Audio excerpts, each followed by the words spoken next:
Assalamualaikum. Salam sejahtera. Dah jahau.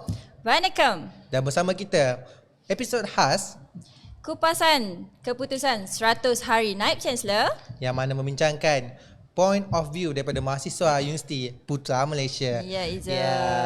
Elok kita kenalkan diri dulu kot. Boleh? Nama siapa saudari? Saya Elisa. Panggil Elisa je lah. Alhamdulillah.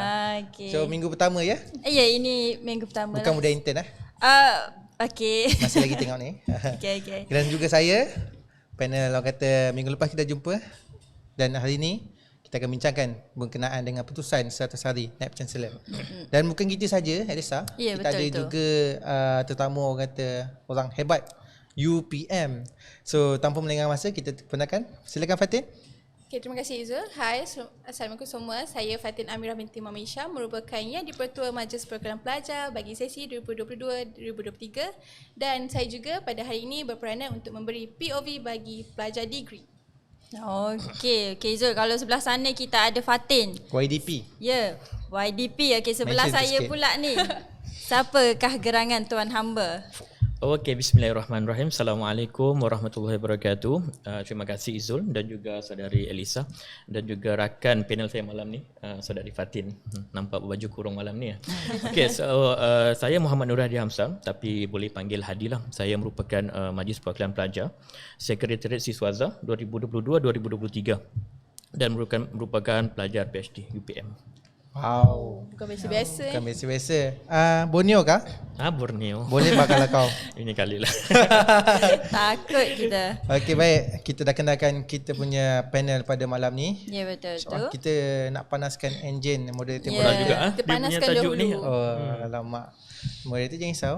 Panel jangan risau. Soalan memang akan mencabar daripada kami. Wow. Itu amaran bukan pernyataan. Okey, baik. Kita panaskan kita punya suasana pada malam ni. Mungkin kita nak dengar apa pendapat daripada saudari Fatin dan juga mungkin saudara Hadi berkenaan dengan True Notes. Apa maksud di belakang True Notes?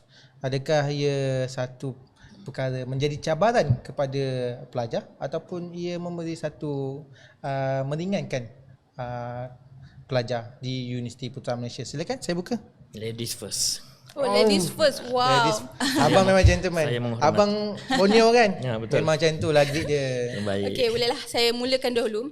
Okey, apa yang saya faham, POV ataupun kefahaman saya berkaitan dengan True North ni adalah keseragaman yang kita nak bina daripada, sebab kita tahu Datuk VC kita adalah Datuk VC yang baharu yang beralih pada USM datang ke UPM. Jadi dia memerlukan kerangka ataupun strategik lah untuk mencapai di peringkat UPM. Jadi beliau memperkenalkan True North ini di mana keseragaman ataupun hala tuju yang perlu dicapai oleh warga UPM. So senang kata, rumah itu adalah apa matlamat yang ingin dicapai. Oh. Maksudnya macam itu. keseragaman Yes. dan juga matlamat. Mungkin dua itu perkara yang Fatin cuba sampaikan. Kita kupas Mungkin lagi saya boleh mendalam. tambah sikit. Boleh. Macam Tak masalah. soalan daripada saudara Izul tadi kan tentang True Notes. Kadang-kadang kita terfikir apa True Notes sebenarnya kalau kita translate dalam bahasa Melayu adalah utara benar, utara yang benar. utara sejati, banyak contoh Betul-betul macam tu. Borneo ni. Kita tahu True Notes ni apa sebenarnya konsep ni. Konsep ni dia daripada seorang profesor management lah daripada Harvard Business School, yang mana dia telah bersama Peter Sims telah menulis sebuah buku, True Notes, satu konsep leadership kepimpinan, yang mana dia telah menemu ramah 125 pemimpin, termasuk Sir Adrian Cadbury dan juga CEO daripada Starbucks.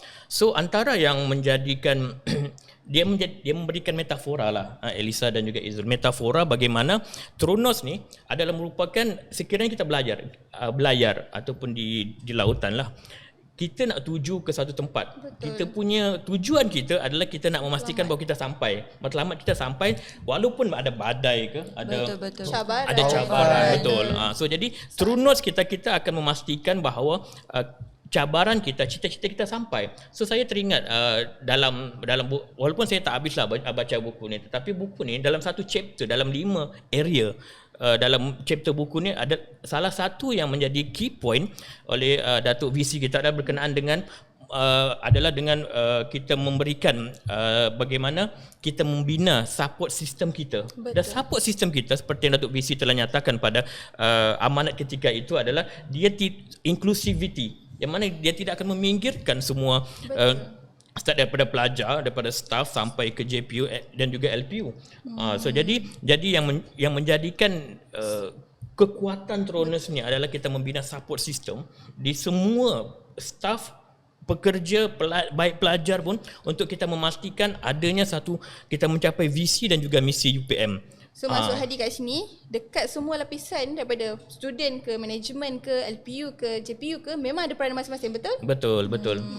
So jadi yang paling penting itu saya tambah sikit lagi. Yang paling penting, yang paling penting bagaimana Hamka, Buya Hamka, semua kenalkan Profesor Hamka, dalam bukunya dia menyatakan bahawa tegakkan cita-cita dahulu sebelum tegakkan cita-cita terlebih dahulu sebelum berusaha. Maksudnya Datuk VC telah memberikan satu rangka rumah.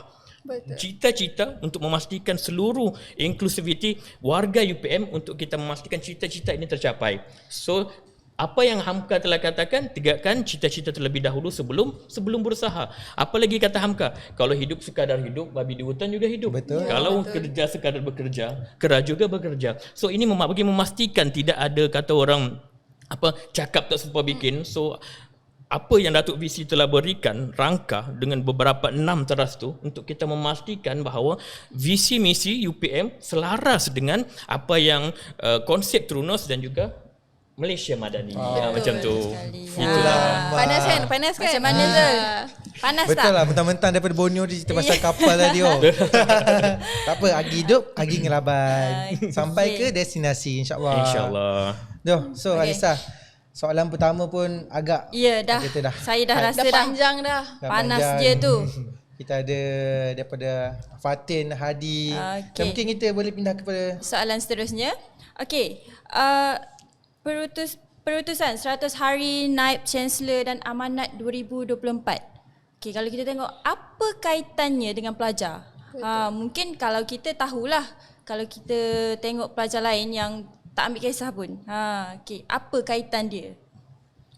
Kita terfikir apa kaitan tiba-tiba ada visi baru, lepas tu dengan konsep baru, tiba-tiba kenapa? Abang Hadi mention pasal inclusivity. Inklusif. Semua So jadi betul. kenapa mesti kita belajar sibuk-sibuk? Apa kaitan kita pula, kita kena tahu kan? Betul. Pertama kita kena tahu sebab ia berkaitan dengan visi dan juga misi UPM. Betul. Visi UPM apa? Untuk menjadikan menjadikan universiti berprestasi antarabangsa. Antarabangsa. Dan antarabangsa. juga misi kita adalah kita memastikan bahawa kita memberikan sumbangan untuk kita pengkayaan sumber dan juga melalui budaya dan juga penerokan ilmu. So dengan kata lain, moto berilmu berbakti itu ada kaitan dengan Tronos yang telah diberikan oleh Datuk VC, yang mana salah satu yang menjadi poin penting adalah nilai. So dalam kita sibuk belajar, kita kejar pointer, membuat penyelidikan research, tapi ada nilai-nilai yang paling penting yang telah Datuk VC terapkan untuk kita memastikan bahawa adanya visi dan misi ini tercapai. So kenapa kaitan dengan pelajar? Sebab kita nak memastikan berilmu berbakti itu, konsep itu dia sama dengan Tronos yang telah diberikan konsep dan juga Malaysia Madani. Okay, Fatin nak tambah sikit ke? So untuk makluman semualah, kita kat sini kita ada visi. So visi kita adalah menjadi sebuah universiti berreputasi antarabangsa, disupport oleh misi. So kita ada berapa misi? Ada 5 misi. So misi pertama iaitu memberi sumbangan yang bermakna. Mana kata ataupun mudahnya memberi sumbangan yang makna, kita memberi learning process ataupun experience kepada pelajar. Dia duduk 4 tahun dekat UPM, you belajar apa dekat situ? You duduk kampus macam mana? So dekat situ Datuk yang berbagi Datuk ingin memperkasakanlah semua pelajar perlu merasai live campus live, maafkan saya. Betul. Jadi dekat situ bila seseorang student tu mempunyai campus life, dia akan memupuk kepada pembangunan negara. Macam mana student-student kita ataupun generasi muda nak support ataupun nak bina negara yang maju. Jadi dekat sinilah, dekat UPM lah, mereka kena belajar something ataupun keluar, orang cakap keluar daripada zon selesa. Betul. Kita pun dah keluar daripada zon selesa sebenarnya ni. Betul. mencuba Betul, sesuatu macam yang Fatin baru. kata tadi kan, campus life. So salah satu yang perutusan ni menjadikan relevan sebab bagaimana Datuk VC menerapkan bagaimana pengalaman hidup yang menarik di UPM ni. Dan yang mana program seperti job hunting dan networking Johan UPM, Johan, bakat right. UPM ini dirancang untuk kita memberikan pengalaman menarik kepada pelajar untuk di dalam kampus, bukan semata-mata untuk dia belajar. Untuk Tapi capai 4.0. betul. So jadi ia selaras dengan aspirasi pendidikan tinggi, aspirasi KPT dan termasuk dengan aspirasi daripada Malaysia Madani sendiri. So ini juga menunjukkan bahawa Amanat ini dia tidak berfokus mata-mata kepada akademik. Elisa dan juga Izul termasuk Fatin. Malah dia juga pembangunan holistik pelajar termasuk nilai-nilai. Satu lagi, SDG. SDG betul. SDG. So SDG ni matlamat bagaimana matlamat pembangunan lah. Peringkat global.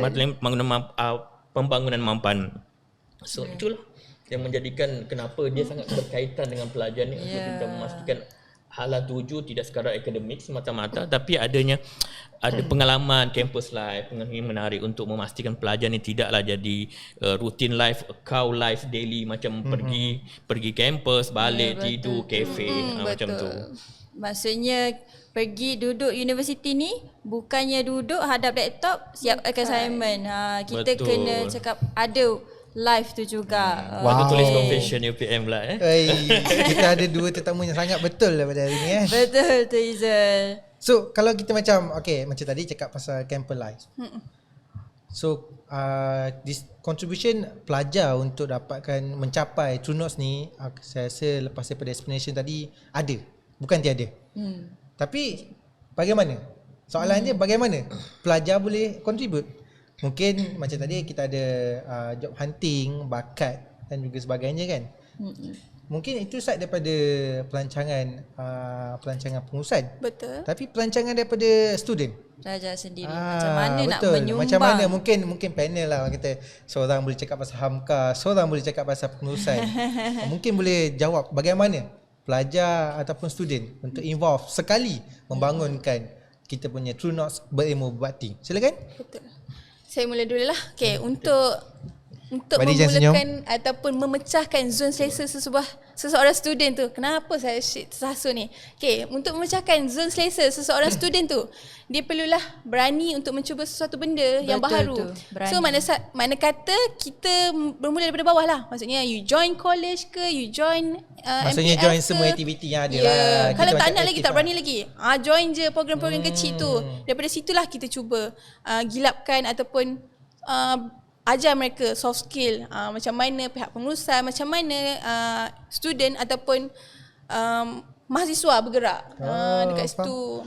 Maksudnya mahasiswa bukan nilai akademik yang dipandang, tapi Ya, kita betul. ada So soft 4 tahun skill ni kalau kita keluar pun semua orang akan pandai. Semua orang sama. Semua orang akan dapat 4%. Tapi membezakan awak dengan dia apa? membezakan saya dengan Fatin Walaupun dulu kita pernah join program volunteering. Ya, saya kena awak volunteer tau. Dekat mana? Dekat Hulu Langat kan? Saya tak sure yang mana Hulu tapi Langat. ada. Okay. Jadi ingat kena lagi punya. Sampai sekarang kita jadi MPP bersama. Betul juga Bangga lah, Dari situ lah bangga. jodoh kita kuat lah Fatin. Okey, berani mencuba. Betul, saya setuju.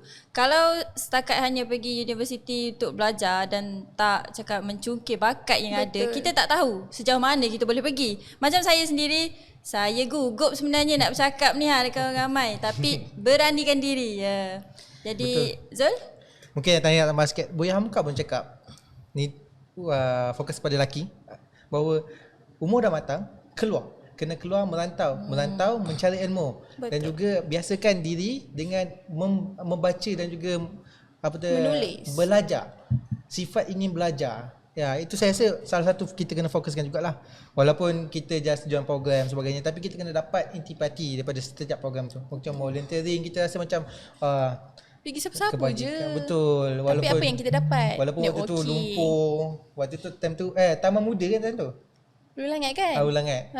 Tapi saya tak sure lah. So Menyimbang maksudnya kisah silam. setiap apa program yang kita join, saya nak ingatkan kepada student semua, dia bersebab. Ya, ada. Sebab tu mungkin bukan sekarang kita nampak. Betul. Mungkin Ada nilai dia. Yes, betul. Nilai tambahannya kita akan nampak mungkin 100 hari ataupun 2 tahun. Kita nampak. Tapi ia pasti ada bagi kelebihan kepada awak. Betul. So mungkin Abadi sebagai student PhD nak tambah sikit sebab dah degree, dah master. Mesti banyak. PhD. Dah lama pengalaman tu kat betul. Lama aduh hai. Sifu. Lama Mungkin kalau kita tengok LinkedIn dia, banyak program join. So macam Izul kata tadi kan, matang dan juga kena keluar merantau. So saya quote lagi satu Hamka daripada Buya Hamka. Tanda orang berakal adalah dia hidup untuk masyarakat dan bukan untuk dirinya sendiri. So dia selaras dengan apa yang UPM, visi misi, di mana kita memberi kontribusi kepada masyarakat. Berilmu dan kau berbakti. berilmu dan kau berbakti balik. Nak berbakti kita kena berilmu, sebab kita tidaklah berbakti tu tanpa ilmu, sebab kita nanti sebab ada beberapa perkara yang menjadikan kita sebagai pelajar yang dinamis untuk memberikan keterampilan diri adalah kita berpartisipasi dalam persatuan, dalam kelab. So ini yang memastikan pelajar ni dia tidak dia tidak statik.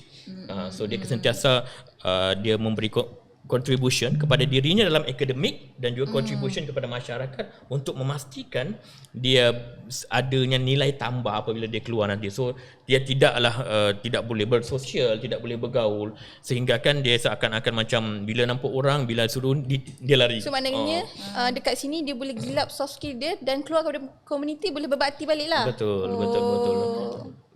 Masuk ke universiti, belajar, menuntut ilmu, dan apabila keluar kita berbakti kepada masyarakat. Betul. Sebab tu Hamka dia suka menekankan apabila tanda orang yang berakal tu, tanda akalnya sihat apabila dia hidup ni bukan untuk dirinya sendiri tapi untuk masyarakat.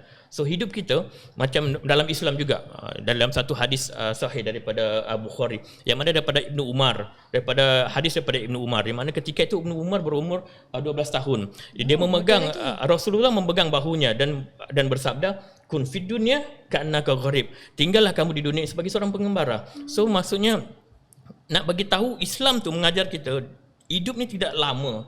Dalam masa hidup pendek ni kita memberikan kontribusi kepada masyarakat.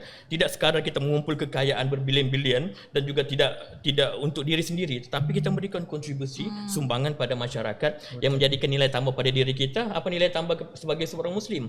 Pahala jariah yang berterusan untuk memastikan bahawa kun fid dunya ka'annaka gharib tu daripada hadis Bukhari itu adalah benar-benar kita laksanakan. Wallahu a'lam. Power Zul. Power. Ustaz? Macam ni terus. Betul. Kita pun terdiam sekejap. sikit. Saya mungkin Alisa nak tambah sikit ke? Bagi saya tak ada dah. Apa kata kita teruskanlah ke soalan seterusnya. Betul? Sebab dah banyak dah tu perbincangan yang diberi tadi. Okey, mungkin lah. Tadi kita dah sembang pelibatan pelajar dalam program. Mungkin program di universiti, dalam universiti, orang kata khusus ke dalam universiti. Tapi macam mana kita nak sampaikan atau capai teras Datuk sendiri, yang bagi Datuk, Naib Chancellor, iaitu kesohoran global. Means Kesohoran global. Kita pergi kepada global.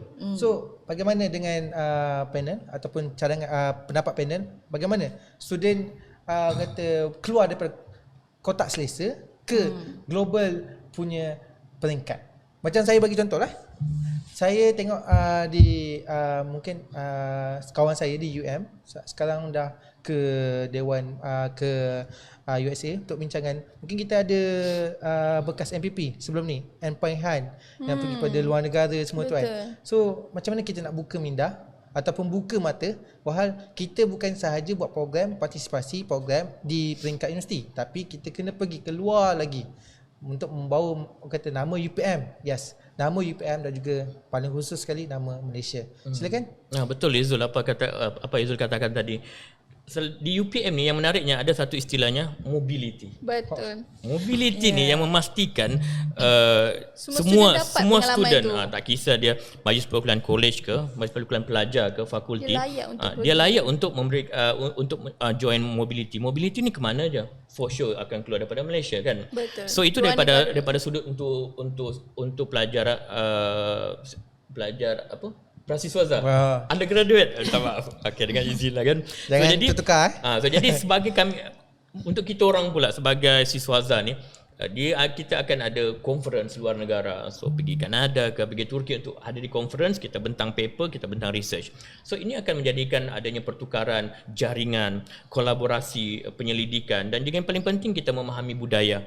So sebelum ni kalau tak pernah makanan Turki, contoh makanan-makanan daripada luar negara, so dekat situ kita bertukar-tukar. Tapi kalau keluar negara pun masih cari fast food, McD kat Malaysia pun ada. Sama je. Maksudnya kita kena ada tujuan jelas lah kenapa kita ke mobility tersebut. Betul. Itu mungkin kita kena, Fatin nak tambah sikit. Sebenarnya kita secara tak langsung dan tak sedar, kita sebenarnya duta kepada UPM. Duta kecil. Jadi kita Saya ni duta, awak duta, kita semua duta. semua duta. Iklan. Tak kisahlah kita ke mana, even ke community ataupun ke peringkat global, kita adalah duta UPM, di mana kita perlulah menjaga nama baik UPM. Sebab di situ masyarakat ataupun di peringkat global maupun komuniti setempat menilai kita. Oh, ini produk UPM, ini hasil UPM, dan ini yang dia belajar dekat UPM selama 4 tahun. Kita Jadi bawa dekat situ, nama UPM. betul. Bila kita pergi mobility, saya pernah pengalaman pergi Thailand lah, dekat sebelah je. Sebelah Sebelah jauh. sebelah rumah. Sebelah rumah saya Kat Kelantan timur kan. Ya betul. Masuk sebelah je. Dekat situ dia melihat kita. Wah, ini ke UPM, ini ke student UPM, di mana mereka sangat puji dengan attitude, dengan etika kita, sangat tertib. Kita makan pun beradab dan sebagainya. Jadi kat situ tak kisahlah kita ke mana, mobility di peringkat diploma ke, degree ke, dan siswazah yang ada conference tu, kita macam okay, saya tak mampu lagi lah untuk pitching paper dan sebagainya. Tapi kita kat sini, kita pergi sesebuah universiti, mereka akan menilai kita ni dari mana. Jadi kat situ mohon ataupun adik-adik jaga nama lah UPM, even ke mobility, jauh ke dekat ke. Betul Fatih. Bila sebut jaga nama tu, paling penting pelajar ni bila pergi mobility adalah perlu adanya kearifan tempatan tu. Betul. Sebab kearifan tempatan tu itu untuk memastikan kita tahu pengetahuan am tentang negara sendiri, budaya kita. So bila orang tanya apa makanan tradisi dekat Malaysia, So maksudnya kita dah kena buat research lah. kena Sebelum buat kita research. pergi. So macam Fatin kata tadi kan, sebagai duta, so for sure kita kena arif. Kearifan tempatan tu sangat penting. Bagaimana bila orang tanya apa makanan budaya kat Malaysia, apa tempat menarik, Kelantan tu kat mana? Tapi kan masa saya pergi tu, kami bawa budaya kami. Maksudnya kami ajar pakaian tradisional, makanan, permainan. Kat situ kita memperkenalkan kepada komuniti di sana yang kita ni ada makanan yang suka. Dia pun memang merasa wah, ini ke Malaysia. Okey, betul tu. Betul. Maksudnya bukan mudah untuk jadi duta. Memang mungkin Abang Adi juga Fatin cakap kita boleh join program mobility, program conference. Tapi nilai sebagai duta tu yang kita kena faham, student kena faham. Yang kita pergi bukan sekadar menghabiskan duit. Betul. Dia sebelum pergi tu kita kena ada proses-proses dia. Betul. Pergi sebelum, selepas dan semasa. Kat situ kita dah develop diri kita yang kita perlu adapt dengan community. Dan di sana pun kita perlu adapt dengan komuniti, tapi kita tak mampu nak bercakap bahasa Melayu di sana. So kat situ nak tak nak kita mencuba dan belajar. Dan juga saya suka bahagian Abang Adi cakap pasal pengetahuan am. Saya rasa pengetahuan am di kalangan kata Gen Z ni, saya rasa kita dah ada satu sistem yang amat mudah untuk dapat apa-apa. Di hujung jari sekarang. AI ke? AI ada, kita ada ChatGPT. Itu termasuk AI tapi jangan cakap banyak ChatGPT ni. Tapi sebenarnya kita sebenarnya tanpa perlu participate dalam program pun saya rasa kita boleh involve dalam pengetahuan am, which is contribute juga dalam kita punya true north sebenar-benarnya berilmu dan berbakti. Kalau kita tengok macam kawan saya, walaupun dia tak aktif dalam bidang pengurusan program ataupun aktif dalam kelab, tapi bila kita tanya common sense, macam common knowledge about history, filosofi, dia belum mampu jawab. Wah, hebat. Betul. Saya amat terkejut dan saya dah banyak kali ajak dia, tapi Itu dia susah kata tak nak jumpa. betul. Saya tak nak cukup lah, tak nak cakap panjang. Tapi itulah, saya rasa saya amat menyokong bahagian penyertaan Abang Adi, which is pengetahuan am, yes. Dan juga kalau kita pergi mobility, kearifan terhadap tempat tu kita kena betul-betul jaga. Aspek tu kita kena penuhkan sebelum kita pergi luar negara menjadi duta UPM. Tapi kita dalam secara tak langsung duta Malaysia juga. Betul. Abang ni nak petik lagi quotes daripada apa-apa? Tak ada petik. Tak ada petik Cuma bila pengetahuan am ni untuk memastikan kita mencapai visi menjadi sebuah universiti berreputasi tinggi, berreputasi antarabangsa. Dia bila dipikir antarabangsa, for sure kita kena faham negara kita dulu. So kalau kita tak faham, bagaimana kita nak memastikan kita ni Kita nak present kita kat nak sana. present sebagai duta kecil betul. melalui macam kita tengok misi kita melalui penerokaan dan penyebaran ilmu pengetahuan. So for sure bila ilmu pengetahuan dia luas. So yang memastikan kita jadi duta tu adalah sebab kita menyebarkan budaya kita memperkenalkan apa-apa yang menarik tentang negara kita. Betul. Kita tengok contohnya Korea.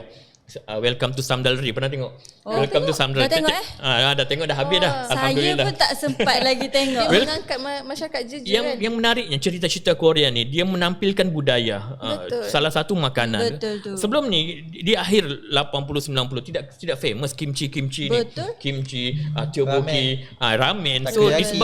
Disebabkan pihak produksi, pihak kajian yang di R&D oleh perfilman mereka menampilkan budaya-budaya Korea, makanan, bagaimana pemakaian. So kita tahu bagaimana di Pulau Jeju ni ada apa. So jadi daripada situ yang memastikan sehinggakan orang Malaysia tertarik. Semua dah pandai Annyeonghaseyo. Betul. So Pergi jadi mana-mana pun dah Cicak ada boya. tulisan Dan Korea orang dah. pergi jeju tu semata-mata nak tengok pekerjaan di sana. Faham. betul. Mungkin sebelum Elisa pergi ke soalan seterusnya, saya nak tanya satu soalan. Cepu Mas. Cuba Mas. So selepas kita bincang dah hampir 4 soalan kita bersama membincangkan, membahaskan. So kalau kita sekarang trending kenaan dengan pendidikan. So saya nak tanya kepada panel. Pendidikan penting atau tidak? Mungkin? Okay, pendidikan adalah penting kepada semua sebab daripada pendidikan, daripada adanya adab dan pendidikan, seseorang itu dapat develop diri dia. Sebab kalau nak cakap pendidikan dan adab itu selari, dia bergerak selari kerana kalau kita nak kaya, kita mudah je kaya. Betul. Tapi kalau kita nak pendidikan, kita lebih maju daripada orang yang kaya tersebut sebab kita boleh bantu masyarakat sekeliling. Kalau orang kaya saja tanpa pendidikan, mereka hanya membina untuk dirinya sahaja. Tapi orang yang kaya, orang yang pendidikan dan beradab, mereka mampu membantu komuniti setempat. Betul. So abang nak tambah lagi? Betul. Tapi saya tak nak pergi jauh disebabkan saya daripada Borneo, daripada Sabah. Saya suka mengambil study case daripada Sabah. So di Sabah ni dia ada kebanjiran stateless children dengan izinnya itu kanak-kanak tanpa negara. So apa NGO Sabah ni, rakan-rakan pemuda-pemuda kita di Sabah ni yang menjadikan kita cakna Elisa adalah berkenaan dengan kita cuba menubuhkan beberapa sekolah-sekolah pondok. Bukan sekolah-sekolah pondok tu maksudnya kita buat macam Sekolah amal sekolah-sekolah yang hasil daripada sumbangan orang ramai untuk kita membantu pembelajaran situlah. membantu pelajaran. Sebab salah satu yang menjadikan masalah untuk kanak-kanak tanpa negara, stateless children ni adalah mereka dinafikan kesihatan, pendidikan dan juga beberapa hak-hak sebagai warga negara. So bila hantar ke Filipina balik, kerajaan Filipina tak nak mengaku sebab dia lahir dekat Sabah. Tapi bila kita cuba nak menjadikan warga negara, tak boleh pula sebab dia tidak berdaftar dan dia juga ada ibu bapa salah satu daripada orang tanpa izin. So yang menjadi inisiatif kita adalah sebagai pemuda Sabah, kita menubuhkan beberapa sekolah-sekolah alternatif. Contoh yang ada beberapa rakan-rakan Borneo Comrade, ada daripada Cahaya Society, kita ada daripada An-Najia. So apa yang kita berikan, membaca, menulis, basic supaya lah. mereka tidak bantu mereka tidak ditipu, mereka tidak membantu menipu. pembangunan orang lah. Betul. So jadi sebab kita tahu kanak-kanak ni pada umur lelaki terutamanya, umur 14-15 mereka dah keluar bekerja. So tapi dalam masa yang sama kita cuba nak memberikan penekanan kepada pendidikan kepada kita nak beritahu kepada family ni bahawa pendidikan ni penting. Betul. So kita ajar Sebab mengaji. ini makin mencabar. Jadi kalau tanpa pendidikan mereka mudah ditipu. Betul. Jadi sebenarnya kan apa yang kita bincang ni, saya rasa ini adalah termasuk juga kepada amanat Naib Chancellor, kita punya Naib Chancellor. Betul. Bahagian pendidikan menyeluruh kepada semua. So bukan sekadar akademik macam kita tadi, kita ada soft skill. Soft skill ni bukan kita just join program. Betul. Tapi cara kita, behavior kita untuk berfikir, untuk sama-sama kita membangunkan komuniti-komuniti yang macam Abah dia termasuk dalam teras kan, dalam pengukuhan komuniti. Ya betul. Dalam tu. Semasa Datuk yang bahagi Datuk dah nampak vision ni dan saya harap student boleh sama-sama kita bergelembeng tenaga kita mencapaikan cita-cita atau mencapaikan amanat Matlamat. Naib Chancellor. Betul? Okey. Terus kita Soalan apa, Nas? teruskan dengan yang last lah ni. Belum. Belum lagi? banyak lagi ke? Moderator- Banyak moderator lagi. masih lagi bersemangat. Oh, panjang Kita lagi lah Panjang kita lagi, ni. jangan risau. Oh, faham. Okey. Soalan panas tak adalah panas sangat. Okey. Sejuk-sejuk lah sikit. Agenda pemerkasaan mahasiswa. Okey. Adakah ini adalah solusi terbaik untuk memupuk bakat kompeten yang ada dalam pelajar ni? Silakan. Agenda pemerkasaan mahasiswa ni kita telah lihat pada event yang terbaru-baru ni. Apa dia? Pesta Konvo. Pesta Konvo. Pesta Konvo adalah merupakan salah satu daripada pemerkasaan mahasiswa. Sebab daripada pengarah dia sampailah sekecil-kecil daripada program-program adalah diuruskan oleh Student. oleh Pelajar. student sendiri, pelajar. Betul, Ini betul. adalah satu bagaimana kita lihat pelajar ni dia cuba memimpin daripada sekecil-kecil dia punya unit dia daripada AJK dia untuk menjayakan pesta convocation baru-baru ni. So kita ucapkan berbanyak-banyak tahniah Kepada seluruh ahli tim PESCON AJK tim PESCON yang telah berusaha dengan baik. So ini adalah satu agenda pemerkasaan mahasiswa. So kita lihat juga selain tu berkenaan dengan kertas kerja. Kesatuan mahasiswa. Kesatuan mahasiswa. So ini adalah perkara-perkara yang kita nak cuba sedikit demi sedikit UPM cuba menerapkan bagaimana agenda ni pemerkasaan mahasiswa ni cuba untuk semakin mula diterapkan di kalangan mahasiswa UPM. So, saya tambah sikit lah. So, agenda pemerkasaan mahasiswa ni diperkenalkan oleh YBM lama dan diteruskan oleh YBM baru di mana adanya pemerkasaan mahasiswa ini dapat mematangkan pelajar sebenarnya. Daripada situlah, daripada sekecil-kecil masalah, critical thinking tu wujud apabila seseorang pelajar tu menghadapi macam mana dia nak hadap ataupun nak putuskan sesuatu keputusan tu tapi memberi win-win situation kepada pihak pengurusan dan pelajar. So dekat situ kita nampak kerajaan ini bukan untuk mengupgrade orang cakap memperendahkan mahasiswa Merendahkan tapi mahasiswa. dia mengangkat mahasiswa untuk lebih maju ke hadapan. Betul tu. So soalan Elisa berkenaan dengan agenda ni, dia pun masih dalam kerangka pembicaraan kita pada malam ini berkenaan dengan pengalaman pembelajaran dan juga kehidupan terbaik. Sebab dia memberikan bagaimana pengalaman kepada pelajar yang menguruskan jadi pengarah, bagaimana bila dah ajak meeting orang tak datang meeting. So jadi menyebabkan bagaimana nak anger management, stress management. So ini yang menjadikan pengalaman terbaik sebagai seorang pelajar untuk memastikan dia punya Daya tahan tu dah tinggi dah. Dia ada daya tahan. Dia termasuk dalam perkara-perkara yang memberikan dia pengalaman. Nanti bila dah jadi alumni, saya dulu mungkin macam ni, bila kita ajak meeting tak ada, hilang semua, so aku seorang lah yang kemas kerusi, contoh macam tu. So ini antara yang terunos yang cuba dibawakan oleh Datuk VC dan sangat menarik lah. Betul. Dan mungkin ini cabaran Cabaran. kepada student lah. Supaya kita nak go kepada Sebab dia pemerkasaan mahasiswa. baru lagi.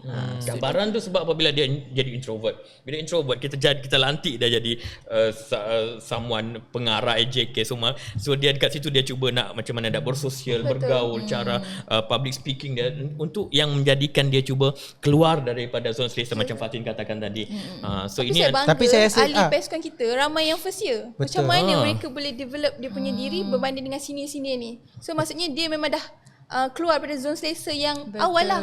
So dekat situ kita dah tahu, student ni dia berani mencuba dan mungkin ada leadership dalam diri dia. Itu yang kita nak. Dan mungkin saya nak tambah sikit daripada Abang Adi cakap tadi, kalau student yang introvert dan sebagainya lain. Tapi saya rasa kita perlu bagilah kredit yang paling besar kepada seorang yang tampil ke depan untuk ketuai sesuatu program dan sebagainya. Betul. Bukan perkara yang mudah. Betul. Mungkin Abang Adi, Fatin dah terbiasa buat program dan sebagainya. Dan saya rasa tak semua program kita boleh jalan just 1, 2, 3. Mesti ada 1, 2 dan Kita sampai ada ke 100. planning dia. Betul. Dan saya rasa mengikut pada amanat Naib Chancellor, kita kena sedarkan kepada student lah.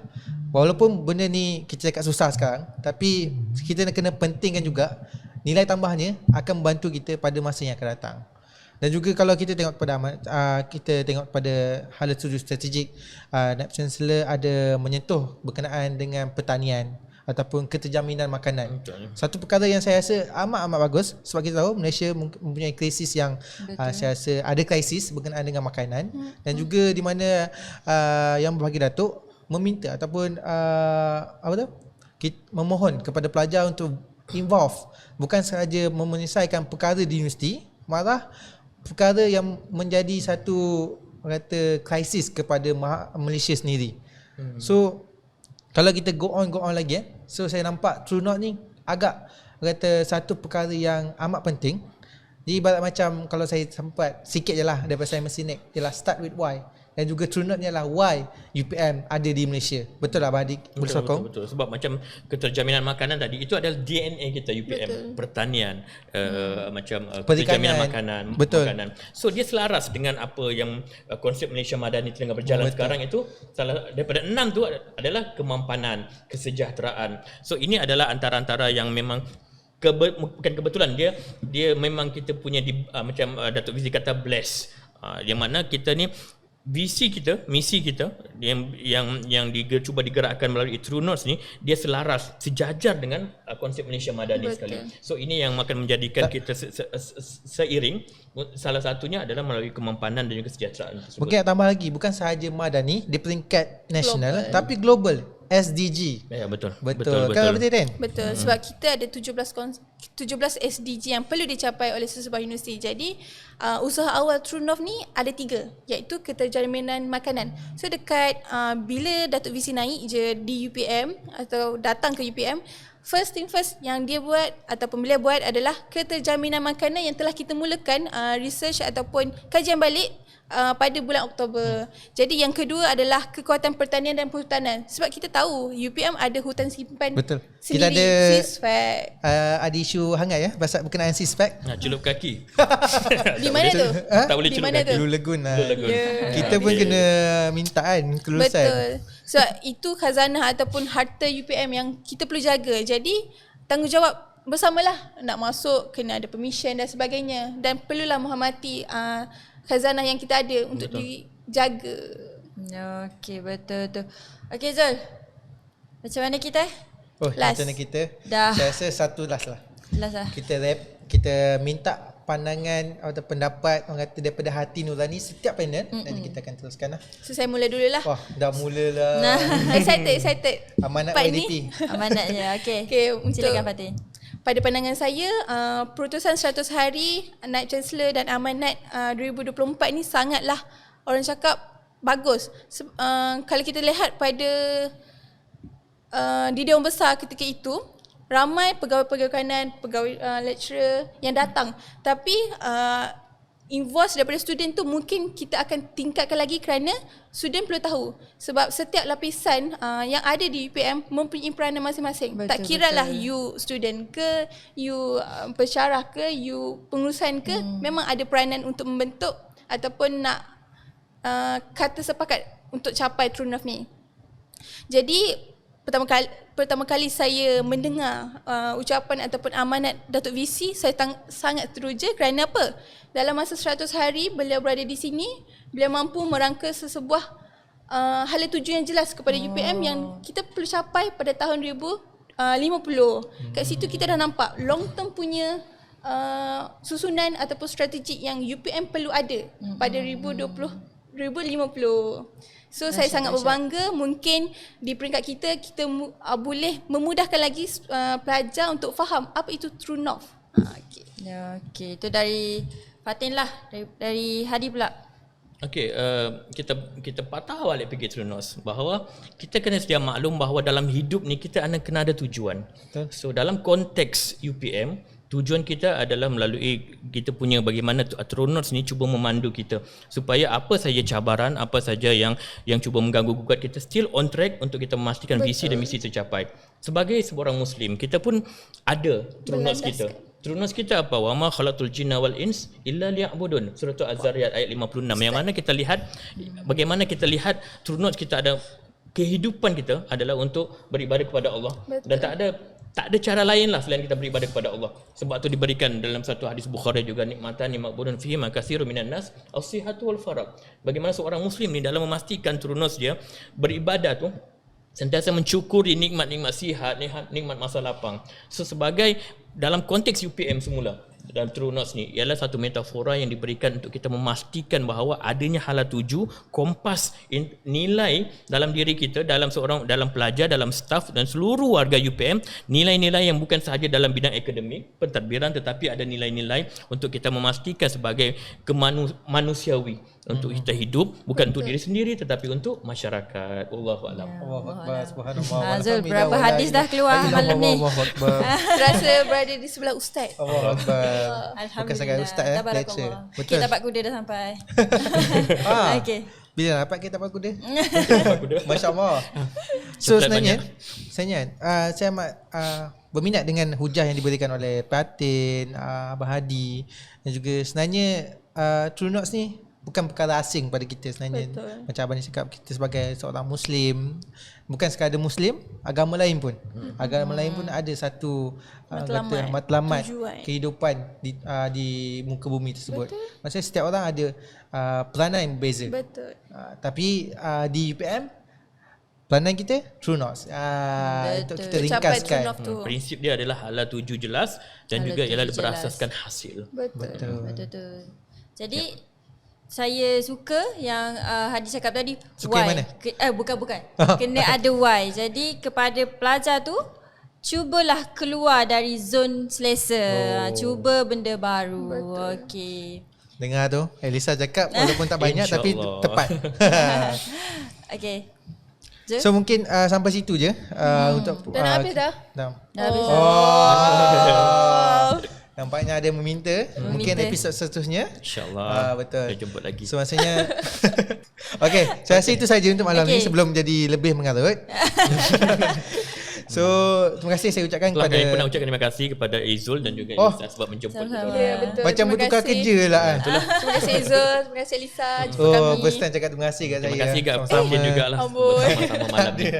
So saya pun nak cakap terima kasih kepada Fatin dan juga Mahdi, kupasan yang menarik Terima kasih iaitu kepada yang Alhamdulillah. kita bawakan pada hari ini, True Notes, berkenaan dengan amanat Naib Chancellor kita dan juga banyak perkara yang kita bincangkan. Saya harap semua pelajar UPM, saya simpulkan janganlah berdiam diri, keluar daripada zon selesa, bahawa dunia ini besar dan kita sepatutnya menjadi satu pengembara. Bukan sahaja duduk rumah ataupun duduk bilik fikirkan akademik. Okey. Itu saja. Paling penting dari satu kami. pesanan, Ada lagi? hati-hati Okey. balik kampung. Ada nak pesan lagi ke Fatin, nak tambah ke? Okay, saya wish yang terbaik lah untuk apa yang pengorbanan korang buat untuk exam masing-masing. Jadi semoga dapat 4.0 untuk semua. Amin. InsyaAllah. Nah, ini saya nak tutup tadi tapi diorang tambahan. Tak apalah, kita layan je. Okey, saya rasa itu saja. Dan Yes, kita betul. Okey. Baiklah, Terima itu kasih kepada saja. semua pendengar. InsyaAllah kita saksikan episod seterusnya yang akan datang. InsyaAllah kita akan maklum dari IG Sembang Siswa. Alright. Okey, terima kasih. Thank you so much. Bye. Assalamualaikum.